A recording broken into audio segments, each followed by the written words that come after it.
Assalamualaikum warahmatullahi wabarakatuh. Bismillah. Alhamdulillah. Allahumma sholli ala Muhammad wa ala ali Muhammad. Berjumpa kembali bersama saya channel Al Husain.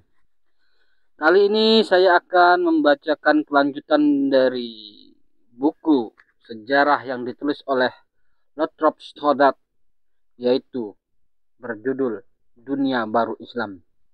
Buku yang menjadi inspirasi bagi Presiden Bung Karno untuk mempelajari Islam. Memasuki bab kedua, bagian pertama. Bab kedua, Pan-Islamisme. Bagian dimulai dengan dakwah Wahabi yang sederhana tentang pemurnian keagamaan.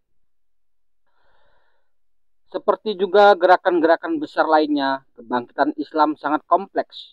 Dimulai dengan dakwah Wahabi yang sederhana tentang kemurnian keagamaan. Ia berkembang menempuh banyak tahap yang arahnya berbagai ragam dan kadang-kadang sifatnya saling tantang. Dalam bab yang lalu, kita telah meneliti tahap yang menuju kepada reformasi Islam yang evolusioner dan asimilasi dengan baik jiwa progresif maupun dengan bentuk-bentuk luar dari peradaban Barat. Dalam waktu yang sama kita lihat bahwa reformer-reformer yang liberal itu hanya merupakan minoritas suatu elit, sedang golongan terbesar umat Islam masih tetap awam dan belum bangun benar-benar dari tidurnya yang berabad-abad lamanya. Mereka dipengaruhi oleh pemimpin-pemimpin yang wataknya lain sama sekali. Pemimpin-pemimpin itu lebih condong menempuh jalan yang militan daripada jalan damai. Mereka lebih suka melawan daripada menyesuaikan diri dengan Barat. Dalam pada itu, kekuatan-kekuatan militan ini adalah kerap kali sifatnya. Mereka dapat digolongkan ke dalam ungkapan umum yang terkenal dengan nama pan-islamisme dan nasionalisme. Bab ini ditujukan untuk pembahasan ungkapan yang pertama, yaitu pan-islamisme. Pan-islamisme dalam pengertiannya yang luas ialah rasa solidaritas antara seluruh mukmin. Solidaritas ini sudah ada semenjak masa Nabi, waktu Muhammad SAW dengan pengikut-pengikutnya yang sedikit jumlahnya diikat antara sesamanya oleh tali iman, berhadapan dengan orang-orang jahiliyah sebangsa yang berusaha membinasakan mereka. Bagi Nabi Muhammad SAW, prinsip solidaritas ukhuwah di antara kaum muslimin merupakan kepentingan yang utama sekali. Dan beliau berhasil menanamkannya sedemikian dalam hati muslimin, sehingga jarak waktu 13 abad tidak banyak dapat melemahkannya.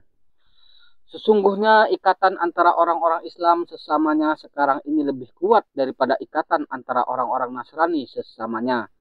Sudah tentu orang-orang Islam ada yang berkelahi dengan hebat antara sesama mereka, tetapi perselisihan ini tidaklah melebihi pertengkaran kekeluargaan.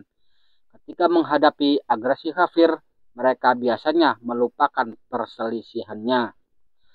Sebagian besar kekuasaan Islam atas pemeluk-pemeluknya agaknya dapat diterangkan sebabnya oleh rasa yang dalam arti solidaritas Islam. Tak ada agama lain yang demikian mengikat pemeluk-pemeluknya seperti Islam. Kaum muslimin telah memenangi wilayah-wilayah luas dari agama Nasrani dan Brahma. Mereka telah menyabut akar-akar majusi dari permukaan bumi. Tetapi belum pernah terjadi satu kali satu bangsa memeluk Islam. Ia pernah murtad. Benar telah terjadi pengusiran dari suatu daerah, seperti pengusiran kaum muslimin dari Spanyol, tetapi pengusiran bukanlah murtad. Solidaritas Islam terdiri atas dua dari lembaga-lembaga asalnya, yaitu ibadah haji dan khilafah. Bertentangan dengan anggapan umum di Barat adalah ibadah haji lebih berpengaruh bagi persatuan umat daripada khilafah. Nabi Muhammad mewajibkan ibadah haji sebagai suatu pokok iman. Tiap tahun lebih dari 100.000 orang datang dari tiap penjuru dunia Islam mengerjakan haji. Di sana di hadapan Ka'bah yang suci bertemulah dan bercampur baulah orang-orang dari berbagai bangsa, bahasa, dan kebudayaan dalam pengabdian bersama yang mengharukan. Kemudian mereka kembali ke negerinya, masing-masing dengan memakai gelar haji yang dibanggakan. Dengan gelar itu ia dihormati selama hidupnya oleh saudara-saudaranya sesama Islam. Implikasi politik ibadah haji jelas sekali. Ia sesungguhnya muktamar abadi dari pan-Islamisme, di mana segala urusan agama dibicarakan oleh delegasi-delegasi dari tiap penjuru dunia Islam. Di sini dibahas rencana-rencana untuk pertahanan dan penyebaran Islam. Di sini hampir seluruh pemimpin yang militan dari kebangkitan Islam Muhammad bin Abdul Wahab, Muhammad bin Sanusi, Jamaluddin Al-Afghani, dan banyak yang lain-lain lagi merasa terpanggil untuk melaksanakan tugas mereka.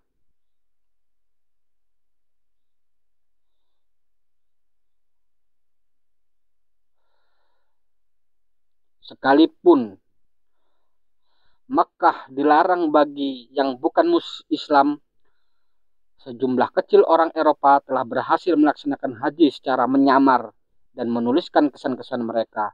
Di antaranya Snock Horgonje, Mekah pada tahun 1888, dan Hetmekan Senchefees Leiden 1889. Keduanya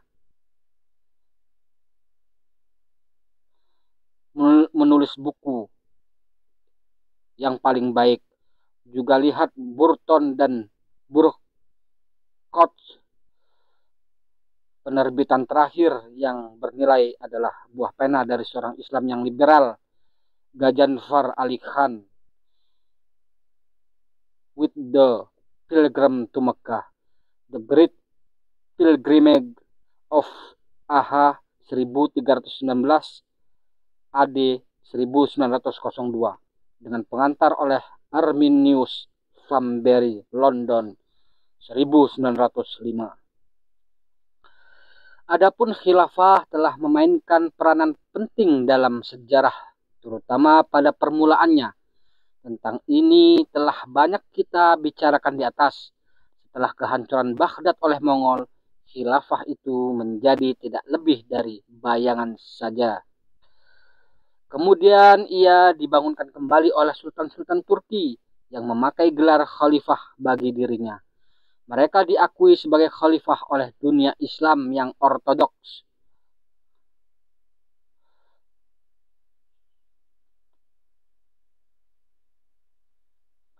Tetapi para Sultan Khalifah Istanbul itu tak pernah berhasil memperoleh penghargaan keagamaan sebagaimana khalifah-khalifah di Mekah dan Baghdad. Tambah lagi, dalam pandangan orang Arab, tingkah laku khalifah-khalifah Turki tidak sesuai sama sekali dengan jabatannya. Terhadap hal itu, mereka benar-benar tidak mungkin menyetujuinya. Sultan Abdul Hamid berusaha sungguh-sungguh hendak menghidupkan kembali keagungan semula dari khalifah. Hasil yang diperolehnya disebabkan lebih oleh perasaan umum yang timbul untuk membangun pan-Islamisme daripada potensi yang dikandung oleh nama khalifah itu sendiri. Pemimpin-pemimpin sejati pan-Islamisme ada yang hanya sekedar mengakui Abdul Hamid dan ada pula yang sama sekali memusuhinya, seperti Muhammad bin Sanusi. Hal ini tidak disadari di Eropa. Mereka menakuti Abdul Hamid karena menganggap sebagai paus Islam. Bahkan sampai sekarang pun kebanyakan peninjauan barat kelihatannya beranggapan bahwa pan-Islamisme adalah bersumber pada khilafah itu. Dan kita melihat pula penulis-penulis Eropa mempersoalkan dengan penuh harap bahwa apabila khilafah itu tetap berada di tangan sultan-sultan Turki yang tidak berkewibawaan atau dipindahkan ke tangan Syarif Mekah atau khalifah itu dihapuskan sama sekali, akan sungguh mematahkan sayap pan-Islamisme. Pandangan ini adalah sangat dangkal. Memang tidak dapat diingkari bahwa lembaga khalifah masih tetap dipandang tinggi dalam Islam. Tetapi para pemimpin gerakan pan-Islamisme yang berpandang jauh sudah sejak lama bekerja di atas dasar yang lebih luas. Mereka sadar bahwa tenaga gerak yang sesungguhnya dari pan-Islamisme dewasa ini tidak terletak dalam khilafah, tetapi dalam lembaga-lembaga seperti ibadah haji dan ukhuwah akrab pan-Islamisme. Tentang hal ini kita perkatakan sesudah ini tentang khilafah. Sekarang marilah kita bahas nasib pan-Islamisme modern. Taraf yang pertama tentulah gerakan Wahabi. Negara Wahabi dibangunkan oleh Abdul Wahab di Najd yang mencontoh demokrasi teokrasi khalifah-khalifah Makkah. Ketika Pangeran Saud, pengganti Abdul Wahab, melepas pasukan-pasukannya yang fanatik ke kota-kota suci, ia menghayalkan bahwa tindakannya itu barulah langkah pertama dalam penaklukan dan konsolidasi dunia Islam seluruhnya. Sekalipun gagal dalam gagasannya, namun gerakan Wahabi mengakibatkan juga kegoncangan politik yang hebat di daerah-daerah jauh seperti di India Utara dan Afghanistan. Ini telah saja uraikan di atas. Kejadian-kejadian itu sesungguhnya merupakan bagian yang integral dalam kurun Wahabi, yang pada hakikatnya merupakan protes terhadap pembukuan politik negara-negara Islam dan kejatuhan moral dari penguasa-penguasa Islam. Kebangkitan dunia Islam bukanlah karena takut atau dendam kepada Barat, sebab pada ketika itu Eropa belum lagi menyerang Islam dengan sungguh-sungguh. Selain merebut wilayah Turki yang di Eropa atau kepulauan Indonesia, dari itu bahaya dari Barat belumlah dirasakan. Demikianlah bacaan sejarah yang ditulis oleh Lathrop Stoddard, salah satu ahli sejarah yang menulis tentang kebangkitan Islam, yang menjadi jiwa semangat Presiden Soekarno untuk melawan penjajah. Subhanakallahumma wa bihamdika asyhadu an la ilaha illa anta astaghfiruka wa atubu ilaik. Assalamualaikum warahmatullahi wabarakatuh.